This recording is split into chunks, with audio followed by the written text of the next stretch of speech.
They were Hitler's elite bodyguard, the ruthless protectors of their Führer. But the Nazi regime's most loyal servants were also among the most feared gladiators of World War II. The Waffen SS, the combat units of the SS, became famous for their tenacity on the battlefield. Countless times on both the Western and Eastern fronts, Waffen SS men were the cornerstone of the German defenses, fighting to the death, even when all hope had gone.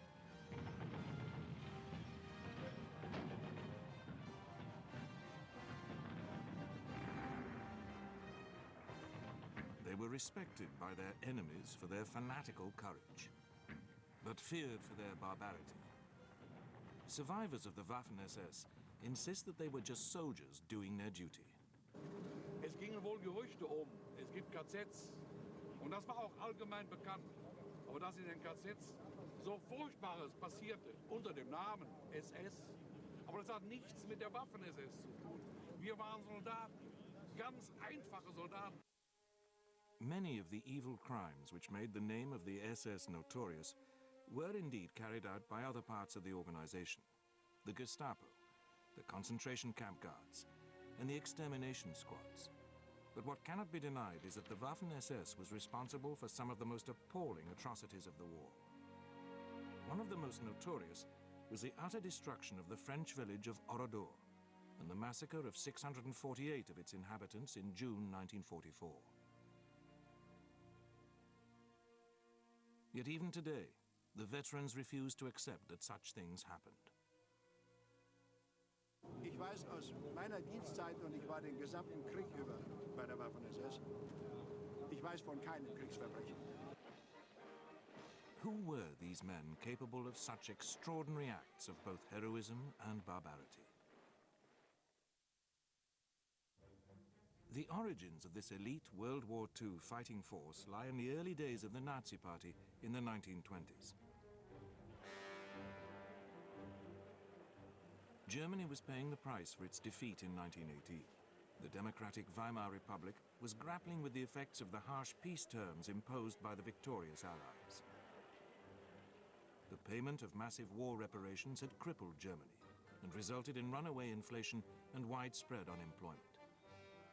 People moved towards the political extremes, the communists on the one hand and Adolf Hitler's Nazis on the other. Clashes became frequent.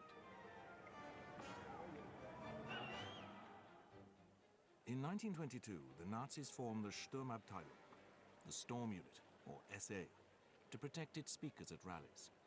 They quickly became known as the Brown Shirts from the color of their uniform.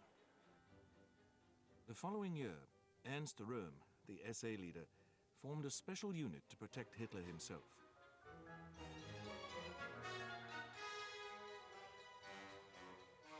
This was recognizable by the black caps worn by its members.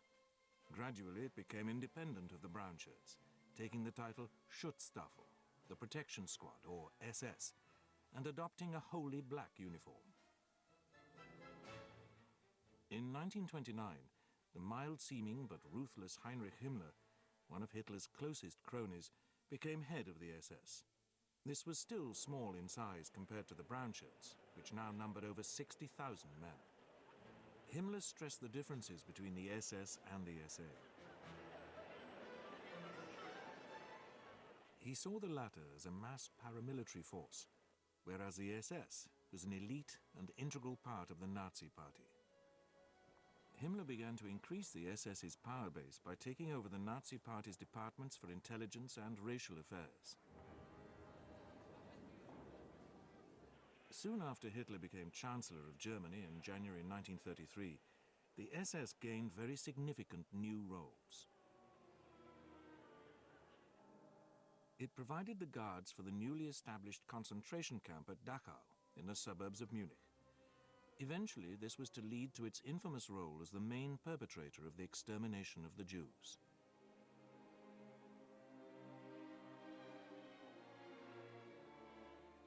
In 1936, the SS also took over the Gestapo, the secret state police which had been founded in 1933 by Hermann Göring. This meant that Himmler now had all the organs of political policing and terror under his direct control.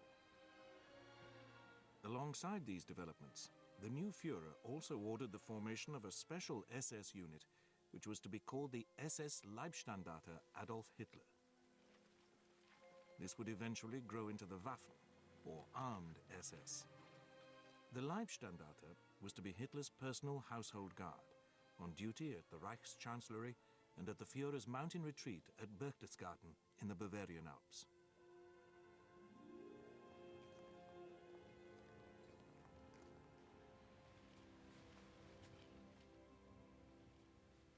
Sepp Dietrich, a bluff and outspoken World War I sergeant major who had since become part of Hitler's inner circle, was appointed to command the Leibstandarte.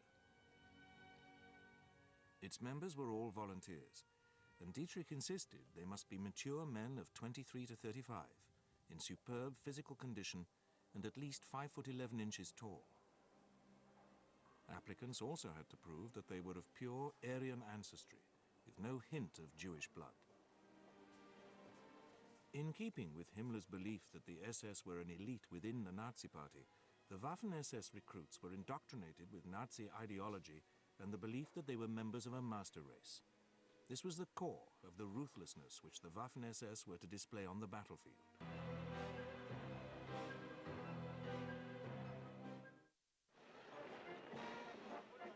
Despite the growth of the SS, the SA remained a powerful force in Germany. Ernst Röhm even advocated that Hitler give his brown shirts primacy over the armed forces in the defense of the Reich. Hitler decided that Röhm was becoming a threat.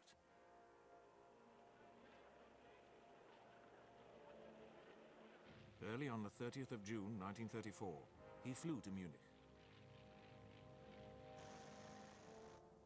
He was accompanied by Sepp Dietrich and a selected unit of the Leibstandarte. Hitler went on to arrest Röhm and several of his cronies at a lakeside resort, while Dietrich carried out further arrests in Munich itself. Others were arrested in Berlin, and the Leibstandarte carried out many of the subsequent executions. As Himmler's adjutant, SS General Karl Wolff later explained, friendship and personal loyalty were not allowed to stand in its way.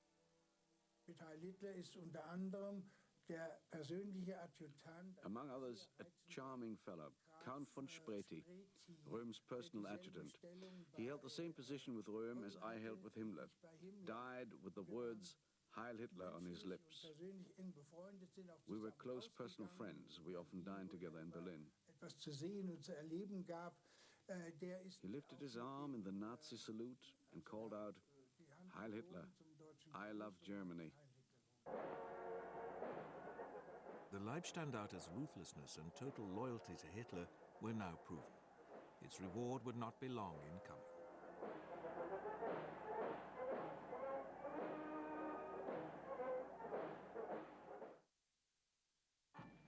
The loyalty of the SS Leibstandarte, when Röhm's brown shirts were decimated, was rewarded by Hitler with a major expansion. Sepp Dietrich's Leibstandarte became a full regiment, and 2 more were formed. These were to be known as the SS Verfügungstruppe, or SSVT, special-purpose troops who would be completely distinct from the other branches of the SS. The expansion of the armed branch of the SS did not lead to any reduction in the physical or racial standards demanded. The SSVT remained Hitler's elite political troops, indoctrinated with the belief in their superiority.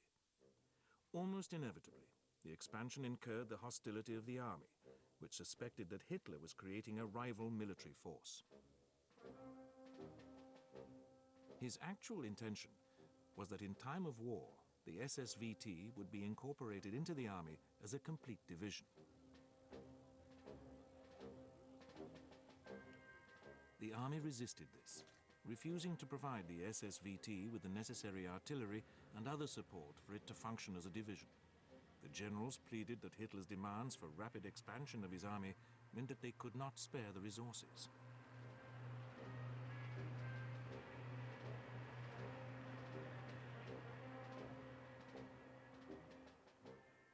Nevertheless, the army did help the SSVT with its training.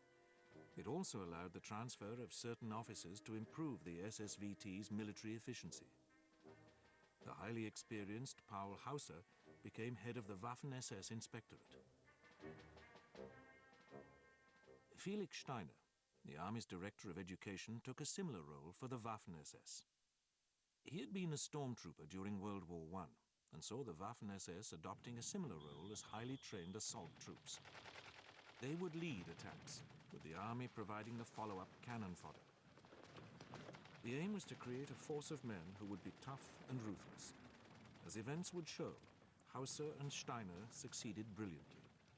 But the downside was that the men of the Waffen SS became totally careless about human life, whether their own or the enemy's. The seeds had been sown for the atrocities which were to sully the reputation of the Waffen SS. In spite of the Army's suspicion of the SSVT, it was given control of the Leibstandarte during the annexation of Austria in March 1938, and of other SSVT units during the seizure of the Sudetenland province of Czechoslovakia that autumn. The failure of Britain and France to intervene when he dismembered what was left of Czechoslovakia convinced Hitler that it was now safe to turn on Poland. The SSVT was about to have its first real taste of combat.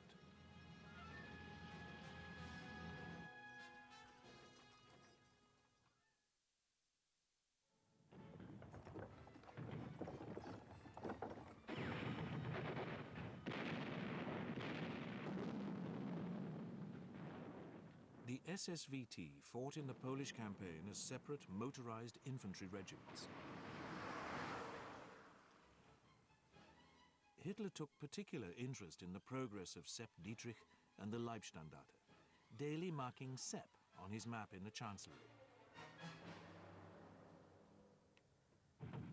Yet in spite of the lightning German victory over Poland, the army felt that the performance of the SSVT left much to be desired. Its units lacked fire discipline and were careless with casualties. It also showed an ominous tendency to torch villages and brutalize civilians. In defense of his men, Himmler argued that they would have performed much better if they had been concentrated in one formation rather than fighting under senior army commanders whom they did not know. Hitler agreed to allow further expansion, but insisted that the new units must remain under the operational control of the army. While the Leibstandarte remained an independent regiment, the others were combined into a separate division. A second division was created by volunteers from the police, and a third from the units originally created to guard the Nazi concentration camps. This was known as the SS Totenkopf, or Death's Head Division. Its commander, Theodor Eicke, had been the commandant of Dachau and was notorious for his brutality. The enlarged SSVT was also given a new title. In March 1940, it became the Waffen, or Armed SS, confirming it as a separate element of Germany's armed forces.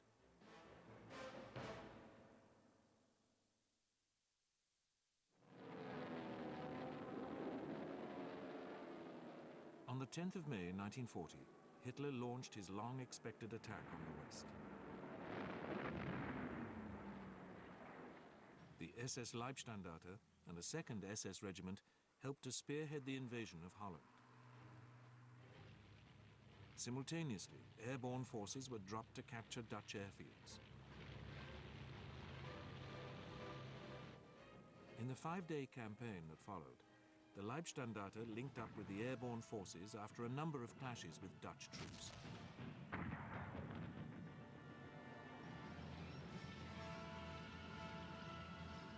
There was, however, an unfortunate incident in Rotterdam when the airborne commander, General Kurt Student, was wounded. He suspected that it had been a trigger-happy SS man, although the Leibstandarte strenuously denied it. The Waffen-SS did not take part in the thrust by the panzers through the wooded Ardennes and across the River Meuse.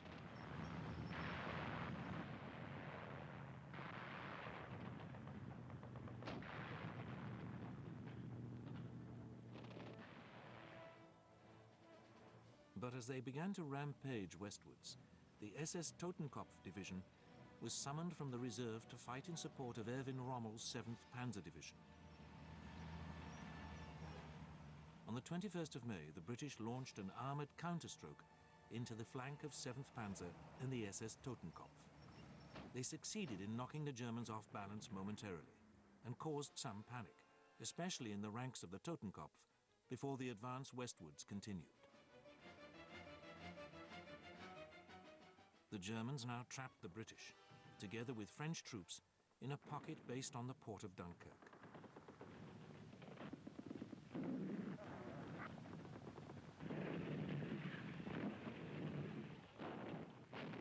The SS Leibstandarte joined in the fighting to reduce the perimeter. It met stiff British resistance, especially from the village of Wormhout. Dietrich himself was shot up in his car and had to spend some time under fire in a ditch.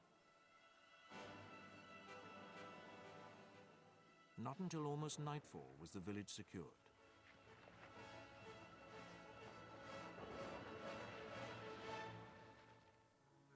The Leibstandarte captured a number of British soldiers. Some 90 of them were herded into a barn. One of the few survivors describes what happened next. Started taking us out in fives. I was in the second five, and we had to turn the backs to them. And because I got shot there, when I come to, I crawled back into the barn. The Germans came back and they started all over again, and the boys behind me, they fell over, they got blown over on top of me, and by luck, I only got hit in the knee. It was one of the first documented examples of the behavior for which the Waffen-SS was to become notorious. Theodor Eicher's Totenkopf was also guilty of massacring prisoners, this time at a village called Le Paradis, when they murdered almost 100 British soldiers.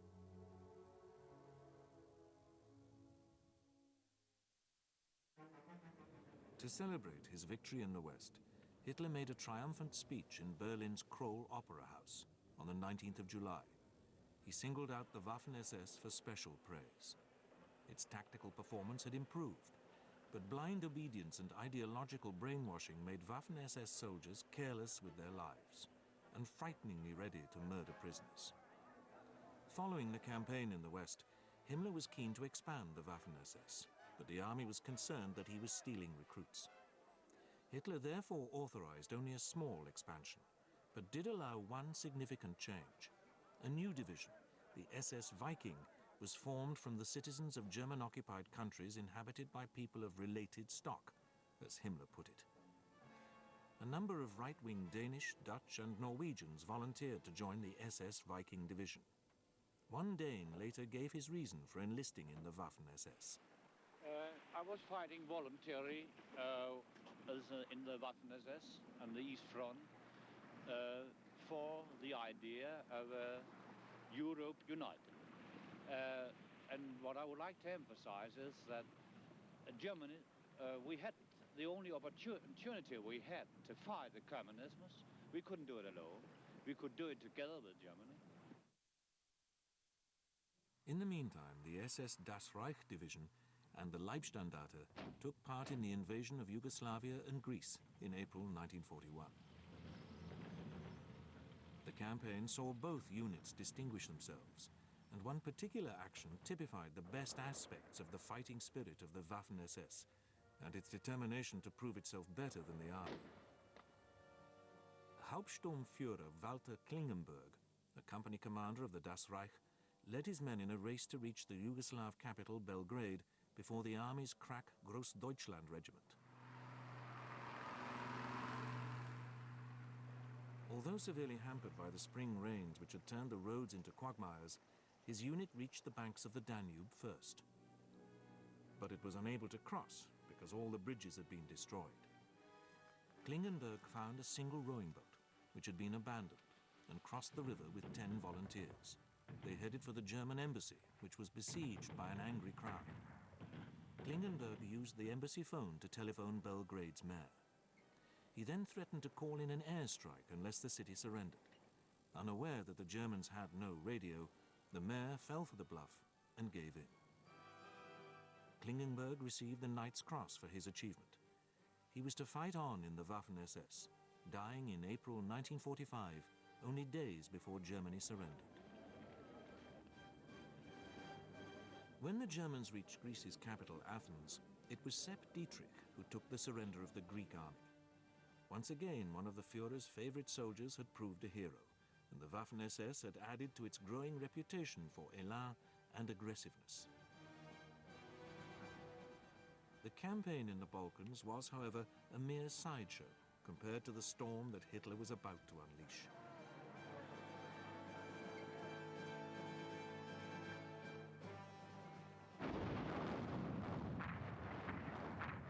On the 22nd of June 1941, he launched Operation Barbarossa, the invasion of Soviet Russia.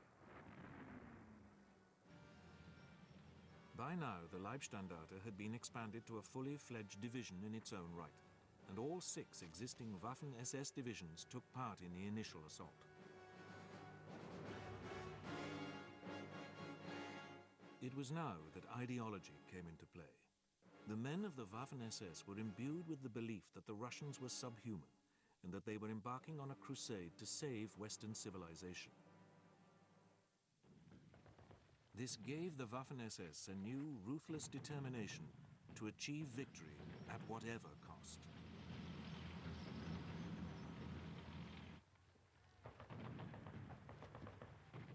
The army generals soon came to respect its fighting qualities in a war that was more savage than any so far experienced.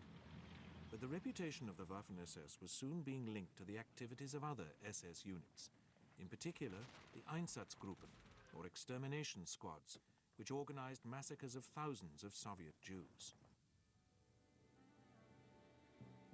What was seen as a crusade against communism encouraged further volunteers from both occupied Eastern and Western Europe to enlist in the Waffen-SS. They became known as the Foreign Legions of the SS, and were often amongst the most ruthless members of the Waffen-SS. Typical of the men who came forward was the Belgian Léon de Grelle, who had been a leader of the extreme right-wing Rexist party before the war. He raised the Walloon, or Flanders Legion, which was incorporated in the Waffen-SS. De Grelle took it to Russia and led it in combat. Hitler personally decorated him with the Knight's Cross and is reputed to have said, "If I had had a son, I would have liked him to be like you."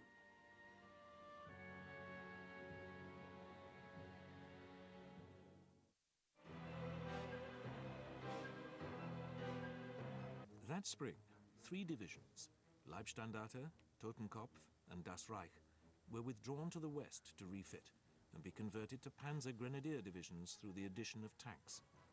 Formed into the SS Panzer Corps, Himmler ensured that these divisions received the best equipment and were larger than the equivalent army divisions. The SS Panzer Corps, commanded by Paul Hauser, returned to Russia in early 1943 and won undying fame for its recapture of Kharkov that spring. Sepp Dietrich, in particular, distinguished himself. Hitler awarded him the swords to his Knight's Cross and gave him a gift of 1 million marks. By now, the Waffen-SS had become a formidable fighting force, notorious for its willingness to fight to the death. Army commanders employed it as their fire brigade. They sent its divisions to the most critical points on the battlefield with every confidence that the SS soldiers would tip the scales. While unquestioning obedience remained the cornerstone of the Waffen-SS, relations between officers and men were less formal than in the army, with much more emphasis on mutual respect. But the ruthlessness that characterized Hitler's ideological soldiers became increasingly apparent. They gave little quarter in the ever more bitter battles on the Eastern Front. In turn, the men of the Waffen-SS knew that they could expect little mercy if captured by the Russians. This increased their resolve never to surrender as the carnage continued. No Waffen-SS units were involved in the disaster at Stalingrad in early 1943. when an entire German army was surrounded and forced to surrender.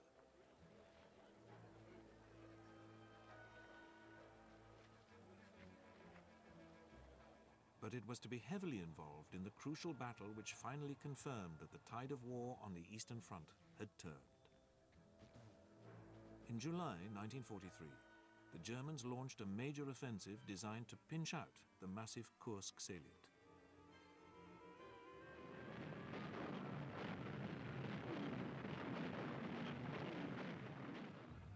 The Waffen SS had been expanded to 4 corps, some 12 divisions, and most of these took part in what was to become one of the largest and most bitter tank battles in history.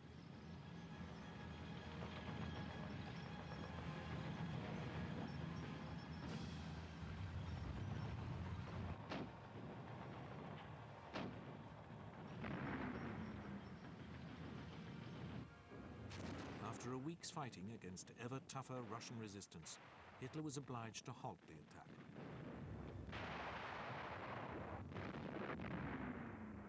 Thereafter, the Germans were forced onto the defensive as the Red Army steamroller began the liberation of Western Russia. The SS divisions again became the cornerstone of the German defense. Time and again, they counterattacked and broke out of encirclements as the Russian offensives drove ever further west. But Hitler was increasingly aware that the Allies were posing a growing threat to Germany in the west. Italy had been invaded, and Anglo-American forces were building up in Britain. An Allied landing in France was inevitable, and it would soon present the Waffen-SS with fresh challenges.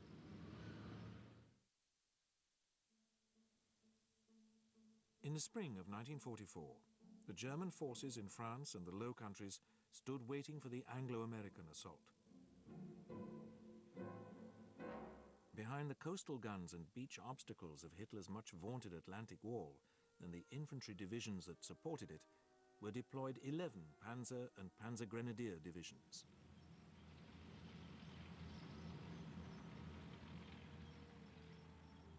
Four of these formations were Waffen-SS divisions. In southern France was the Das Reich, and in the Loire Valley, 17th SS Panzer Grenadier Division. The Leibstandarte was in Belgium, refitting after bitter fighting on the Eastern Front, and west of Paris, the recently formed 12th SS Panzer Division Hitler-Jugend. As its name suggests, the Hitler Youth Division consisted of 17 and 18-year-old members of the Hitler Youth, stiffened by combat-experienced officers and NCOs.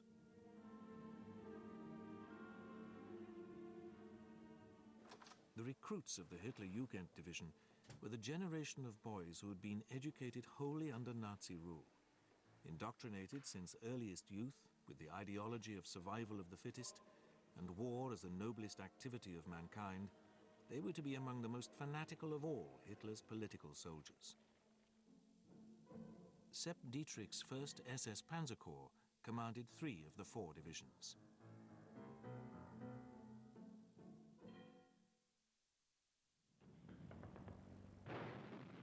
When the Allies did land in Normandy on D-Day, the 6th of June, only one Panzer division was close to the beaches, but its units were too scattered for it to be able to contest the initial landings.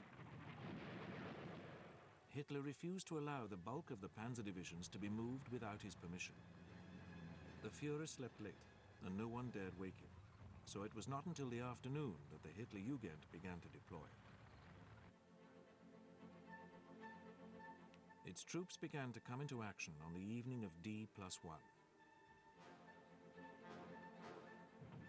But rather than being able to mount a decisive counterattack to drive the Allies back into the sea, the Hitler Youth found themselves fighting a desperate defensive battle.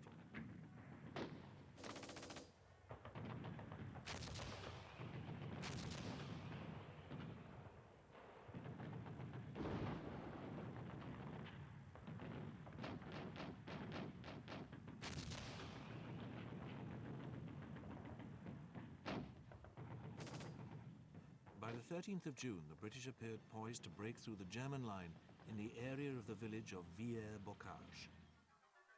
It was then that SS Lieutenant Michael Wittmann, who had already won the Knight's Cross in Russia, performed a feat which became a legend of the fighting style of the Waffen SS. He was supervising some much-needed maintenance on his 5 Tiger tanks in a wood when he spotted a column of British vehicles traveling along the road running up the hill from WWII.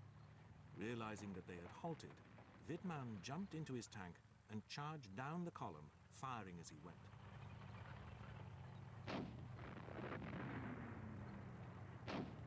Within a matter of a few minutes, he had knocked out 25 British vehicles.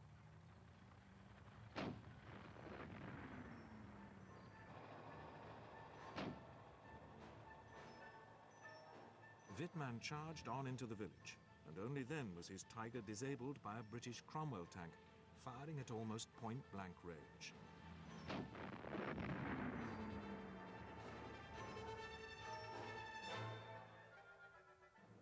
Wittmann and his crew managed to escape. Their action single-handedly brought the British attack to a halt.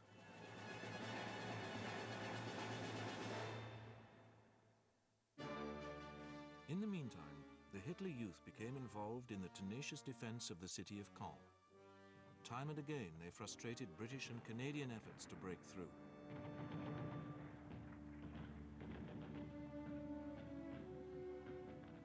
Fritz Witt, their inspirational commander, was killed early in the battle.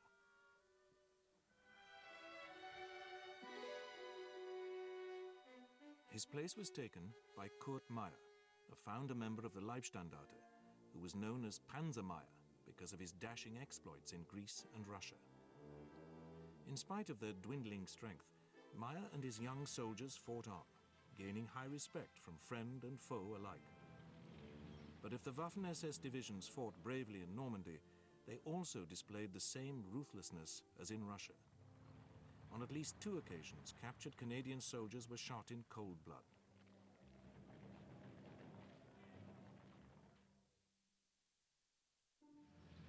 The SS Das Reich Panzer Division committed an even worse atrocity during its move to Normandy from the south of France. It was forced to travel by road because of the Allied destruction of the rail system. The French resistance constantly harried the Germans, blowing bridges and mounting ambushes. Finally, in the village of Oradour-sur-Glane, the Das Reich wreaked a terrible revenge. The Waffen-SS troops rounded up the villagers and set their houses alight. Then they herded them into the church and torched this as well. A total of 648 French civilians were slaughtered in this atrocity. For many, Oradour was the defining moment when the claim that the Waffen-SS were simply combat soldiers was exposed as a myth. Despite their claims after the war that they were never involved in atrocities, the gaunt ruins of this French village still prove otherwise.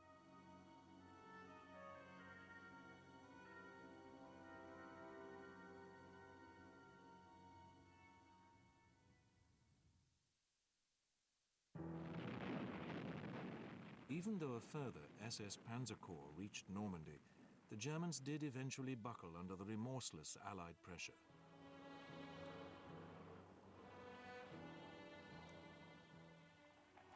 The shattered remnants of their army withdrew eastwards across France. By that time, many of the leading Waffen-SS commanders had become casualties. Panzer Meyer had been wounded and captured. Michael Wittmann, the hero of WWII, was dead.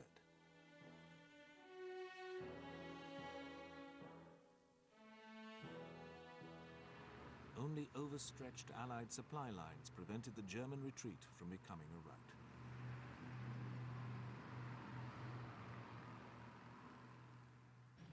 By the end of the first week of September, the Allied advance had come to a virtual halt.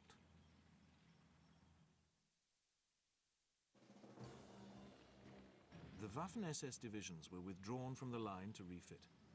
2 of them, the 9th and 10th SS Panzer Divisions, did so in the Arnhem region of Holland. This was to prove disastrous for the Allies. For on the 17th of September, 1944, they mounted a massive airborne operation to outflank Germany's last natural bastion in the west, the River Rhine, by seizing bridges over the Dutch waterways. British and Polish paratroops dropped at Arnhem. The Waffen-SS troops went quickly into action.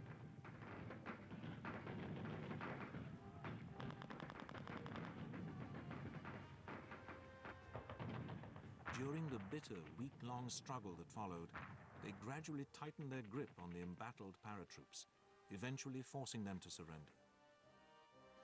But by now, Hitler was preparing his own audacious gamble against the Western Allies. This was a massive counter-offensive in the west through the Ardennes region of Belgium and designed to split the British from the Americans. Spearheading the attack would be two panzer armies, one of them commanded by Sepp Dietrich, which consisted largely of Waffen-SS divisions. The offensive opened on the 16th of December, 1944.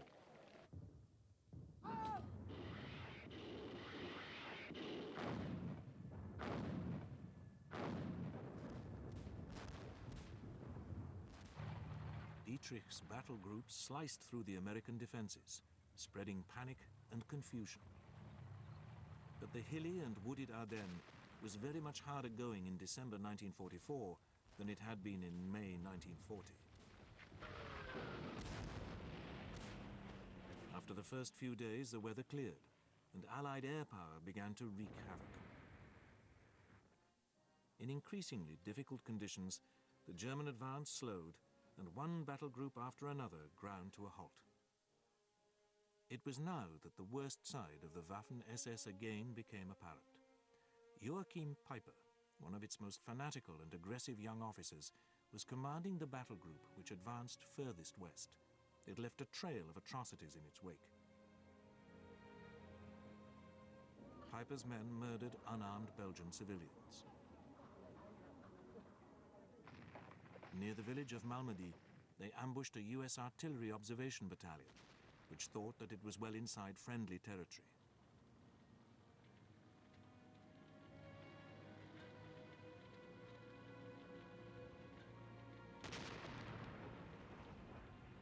Ruthlessly picking off the vehicles at the beginning and end of the convoy so as to trap the remainder, Peiper's men ensured that few of them escaped the carnage that followed.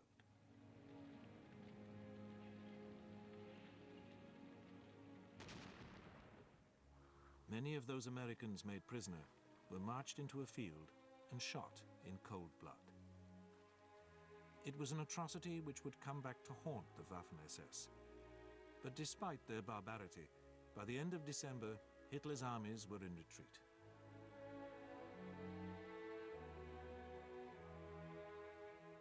His final gamble in the west had failed, and he was forced to turn once more to the east, where the Red Army was poised to advance onto German soil. The final act of the drama of the Waffen-SS and the regime they served so loyally was about to be played out.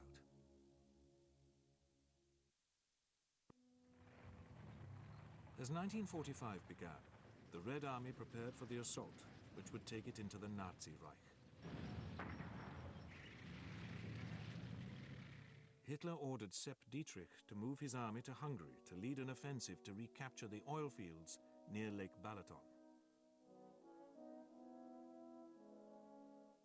Dietrich's command was renamed 6th SS Panzer Army. Himmler's ambition for the Waffen-SS to fight under its own command had at last been realized. The final German offensive in the east took place in early March 1945.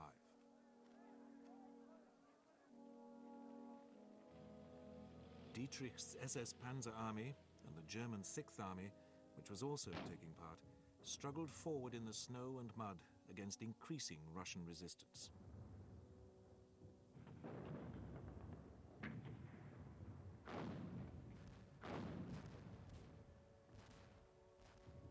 Within a week, the attack had ground to a halt.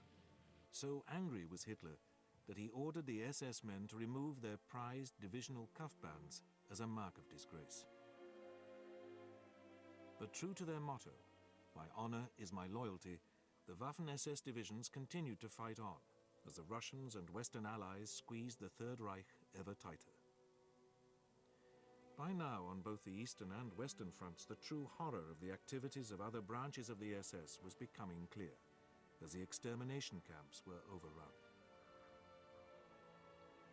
Horrified Allied troops made little attempt to differentiate between the guilt of those who wore the SS badge. In the West, the Allies continually came up against small pockets of fanatical SS resistance, but this could only delay the inevitable. In the East, the remnants of the 6th SS Panzer Army could not prevent the Russians from capturing Vienna.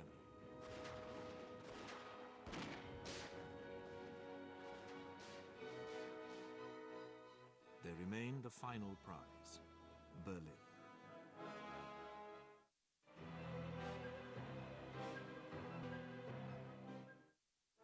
The Russian assault on the German capital began on the 16th of April. Within a week, fighting was taking place in the city itself. Among the elements defending Berlin were French and Latvian SS troops. Hitler still hoped that his Waffen-SS could weave a miracle and rescue him, but he was now living in total fantasy. The German garrison finally surrendered on the 2nd of May, 2 days after Hitler had taken his own life.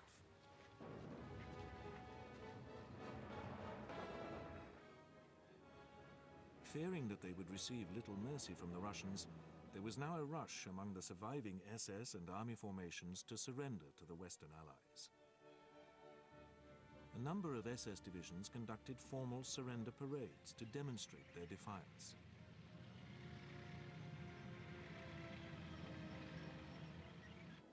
Because of the vast catalogue of crimes against humanity committed by the SS as a whole, and the war crimes of particular units of the Waffen-SS, all SS men were rounded up for special interrogation. Many tried to disguise themselves, but the giveaway was their SS number tattooed under the arm, which could not be easily hidden. Some Waffen-SS men eventually found themselves on trial, and some paid the ultimate price for their crimes. Very few of those who fell into Russian hands were ever to get back to Germany. For the Waffen-SS, the trial of the men involved in the Malmedy massacre was the most notorious. Almost everyone in the Waffen-SS chain of command was arraigned, and the vast majority found guilty. Sepp Dietrich, under whose ultimate command Piper had been, was among the first to be sentenced. At the time the vote was taken concurring, sentences you to life imprisonment, commencing forthwith at such places may be designated by competent military authority. Joachim Piper, whose battle group had been responsible for the massacre, was one of 6 men sentenced to death. The death sentences were eventually commuted, and Dietrich himself was released on parole in 1955, but the long arm of justice had not yet finished with him. 2 years later, he was arraigned by a West German court for his part in the Night of the Long Knives in 1934. He was sentenced to a further term in jail, but was released after 15 months on medical grounds. For him, and for many of those who fought under him, the brutal reality of what had been done was soon glossed over. Ich muss dazu sagen, dass wir eine Fronttruppe sind. Wir sind nur vorne gewesen, wir haben gekämpft. Was im Hinterland passiert ist, davon wissen wir nichts. Das waren Soldaten, ganz einfache Soldaten. Despite all the evidence to the contrary, it appears that the West German government agreed. During the 1950s, it awarded the Waffen-SS veterans war pensions on the grounds that they had fought for their country in the same way as every other soldier. The authorities also allowed those who fought in the Waffen-SS to form their own association, Hayek, which continues to this day. This was in stark contrast to the treatment of men like Leon de Grelle, who had fought in the foreign legions of the Waffen-SS. He could never return to Belgium, where he was regarded as a traitor, and lived out the rest of his long life in Spain. Sepp Dietrich, the personification of Hitler's political soldiers, died in his bed in April 1966. He was buried with the honors befitting one who had fought with gallantry and distinction for his country. Dietrich and his comrades in the Waffen-SS developed a combat reputation second to none. Their determination to fight on, often against impossible odds, gained the respect of their enemies and the admiration of their countrymen. They were true gladiators. But poisoned by its ideology, their tragedy was that they became the willing servants of an evil regime. Their reputation as fighting soldiers will be forever sullied by the atrocities which they committed in its name.